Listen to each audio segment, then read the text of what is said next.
Le Christ est ressuscité. Il est vraiment ressuscité. Voilà une bonne nouvelle. C'est la bonne nouvelle. Si le Christ est ressuscité, alors qu'est-ce qui lui serait impossible? Il a vaincu le péché, le démon, la mort elle-même. Le Christ est ressuscité, et donc tout ce qu'il nous a enseigné est vrai, confirmé par Dieu. Alors certains, évidemment, ne vont pas manquer de dire, comme toujours, mais alors, s'il est ressuscité, pourquoi il ne se manifeste pas?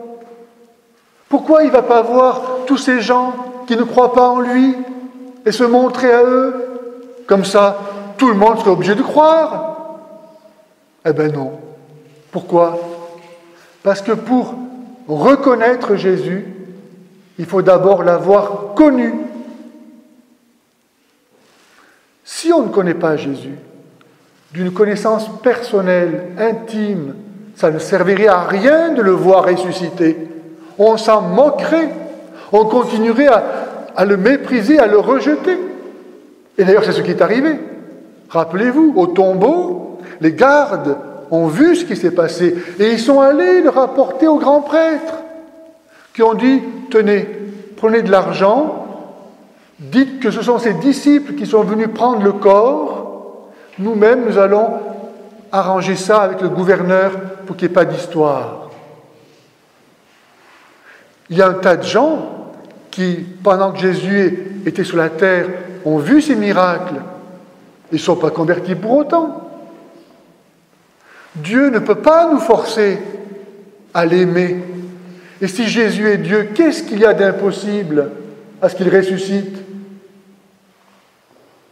Donc, pour reconnaître Jésus, il faut tout simplement être bien disposé, avoir une âme de bonne volonté, faire confiance à Dieu, d'une part, et d'autre part, avoir appris à le connaître. C'est sûr que quelqu'un qui n'a pas été catéchisé, s'il voyait Jésus, il prendrait Jésus pour un fantôme. Il ne sait pas qui il est. Comment est-ce qu'il peut le reconnaître? Donc il faut, d'une part, être bien disposé dans son âme. C'est ce qu'on dit chanter les anges dans la nuit de la nativité.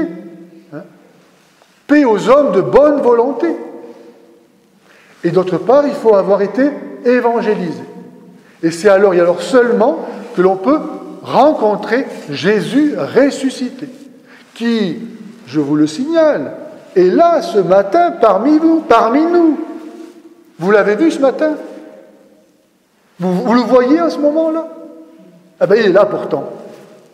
Lorsque 2 ou 3 sont réunis en mon nom, je suis là au milieu d'eux. Ah oui, mais pour le rencontrer, encore faut-il être attentif. Encore faut-il en avoir le désir.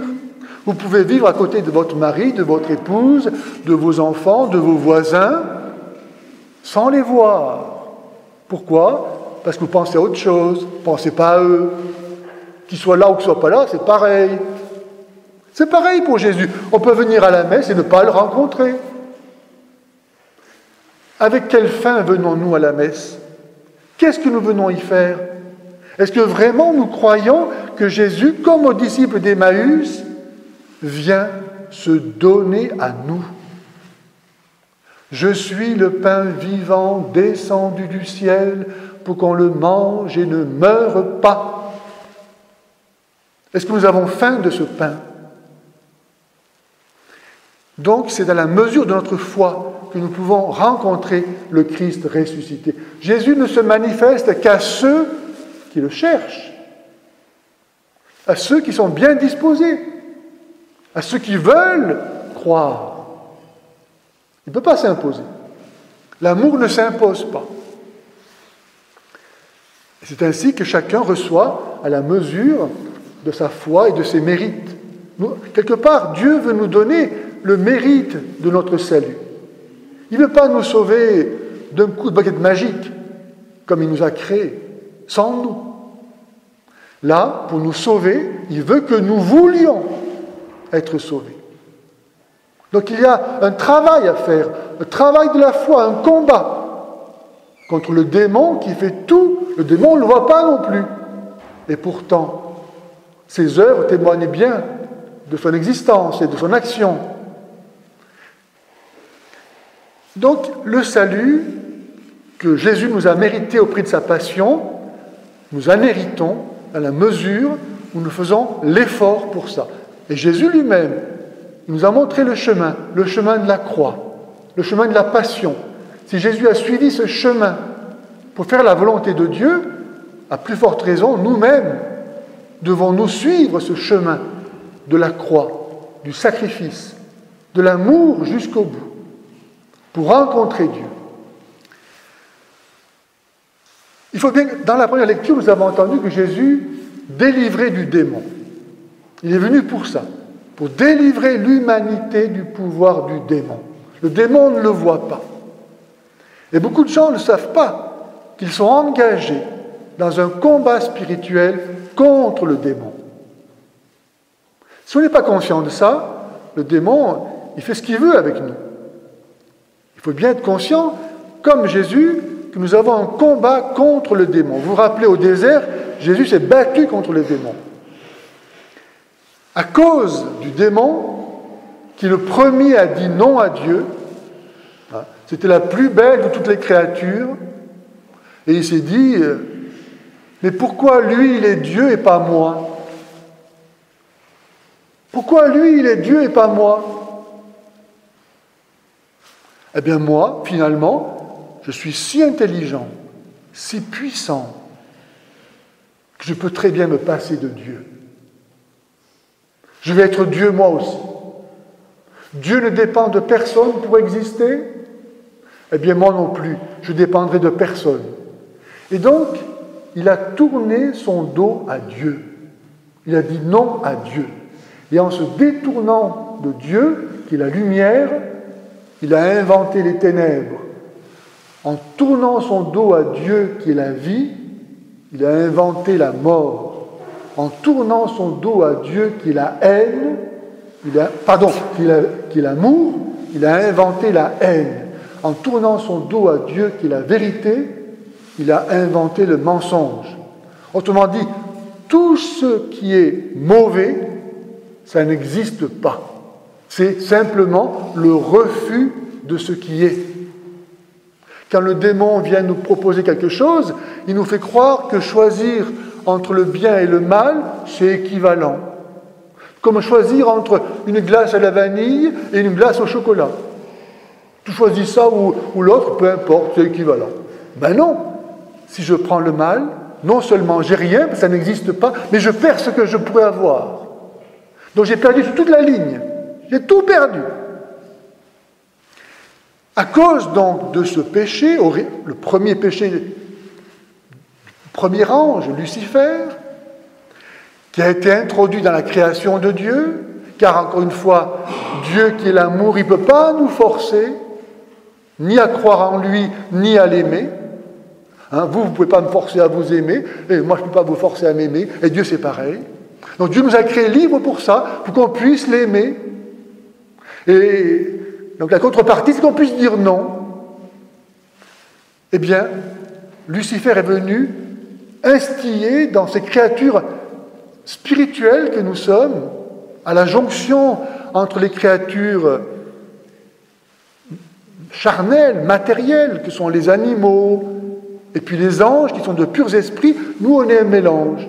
À la fois, on est animal par notre corps, et on est ange par notre esprit.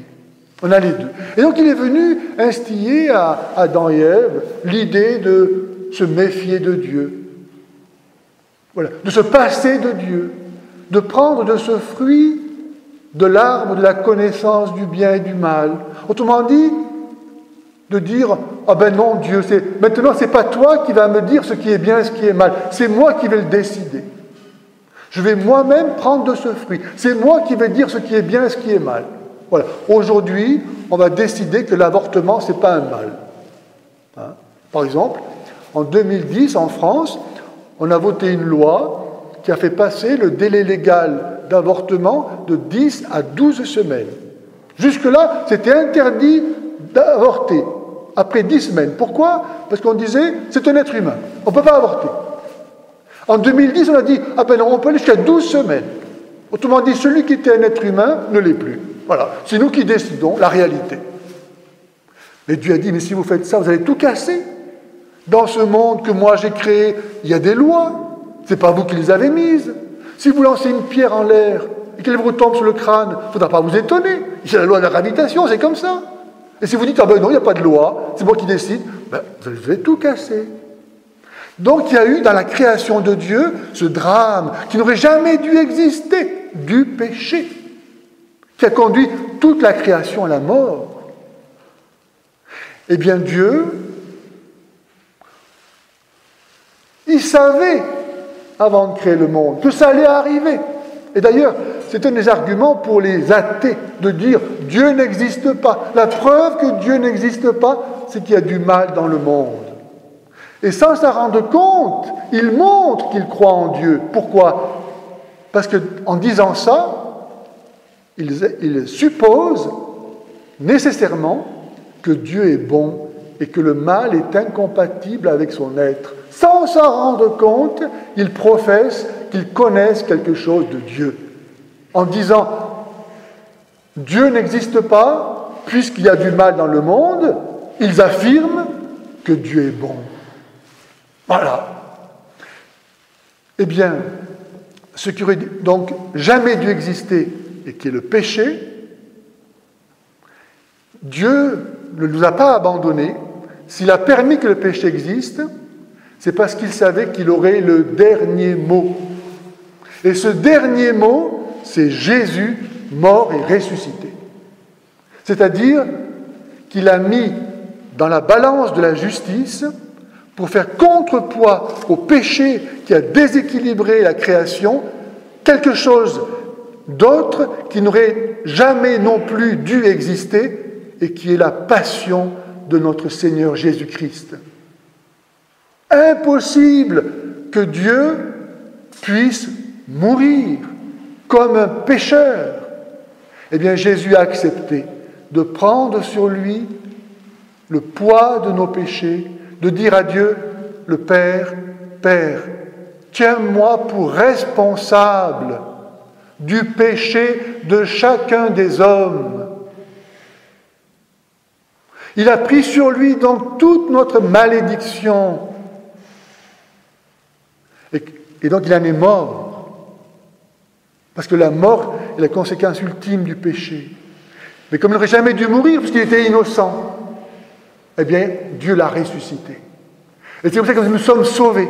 Nous sommes sauvés dans la mesure où nous nous unissons à Jésus avant qu'il meure, pour mourir avec lui, afin de ressusciter aussi avec lui.